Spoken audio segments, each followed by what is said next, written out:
தற்போது அந்த வழக்கில் புதிய திருப்பம் ஏற்பட்டிருக்கிறது. தற்போதைய அண்மை செய்தியை பார்க்கிறோம். அப்ரூவராக மாறி உண்மையை சொல்கிறேன் என்று கைதான காவல் ஆய்வாளர் ஸ்ரீதர் கூறியிருக்கிறார். சாத்தான்குளம் தந்தை மகன் கொலை வழக்கில் புதிய திருப்பம் ஏற்பட்டிருக்கிறது. அப்ரூவராக மாறி உண்மையை சொல்கிறேன் என்று கைதான காவல் ஆய்வாளர் தெரிவித்திருக்கிறார். வழக்கில் சிபிஐ பதிலளிக்க மதுரை மாவட்ட நீதிமன்றம் உத்தரவிட்டிருக்கிறது. சாத்தான்குளம் தந்தை மகன் கொலை வழக்கில் புதிய திருப்பம் ஏற்பட்டிருக்கிறது. அண்மை செய்தியாக பார்க்கிறோம். அப்ரூவராக மாறி உண்மையை சொல்கிறேன் என்று கைதான காவல் ஆய்வாளர் ஸ்ரீதர் தெரிவித்திருக்கிறார். காவல் ஆய்வாளர் ஸ்ரீதர் இந்த வழக்கில் முக்கிய குற்றவாளியாக சேர்க்கப்பட்டுள்ளார். அந்த காவல் நிலையத்தின் காவல் ஆய்வாளராக பணியாற்றியவர் ஸ்ரீதர். தற்போது அவர் அப்ரூவராக மாறி உண்மையை சொல்கிறேன் என்று கூறியிருப்பது பெரும் திருப்பத்தை இந்த வழக்கில் ஏற்படுத்தியிருக்கிறது. அது தொடர்பான அண்மை செய்தியை பார்க்கிறோம். கூடுதல் விவரங்களை செய்தியாளர் மணிகண்ட பிரபுவிடம் கேட்கலாம். மணிகண்ட பிரபு, கூடுதல் விவரம் என்ன?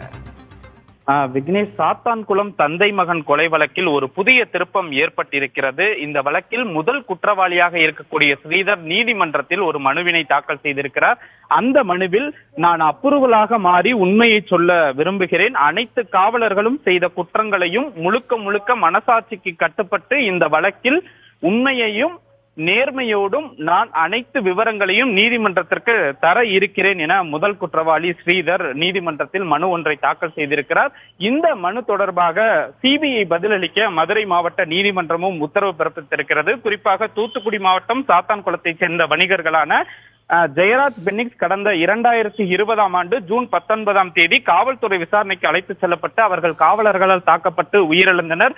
இந்த சம்பவம் தமிழகம் முழுவதுமே மிக பரபரப்பாக பேசப்பட்டது. இந்த வழக்கில் காவல் ஆய்வாளர் ஸ்ரீதர், சார்பு ஆய்வாளர்கள் பாலகிருஷ்ணன், ரகு கணேஷ் உள்ளிட்ட 9 காவலர்கள் மீது சிபிஐ தரப்பில் முதல் கட்டமாக 2000 பக்கம் குற்றப்பத்திரிகை தாக்கல் செய்யப்பட்டு இந்த வழக்கில் மதுரை மாவட்ட நீதிமன்றத்தில் விசாரணை நடைபெற்றது.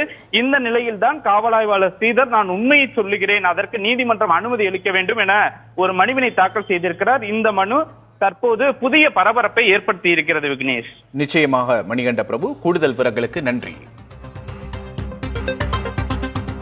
இடைவேளைக்கு பிறகு செய்திகளை தொடர்ந்து பார்க்கலாம்.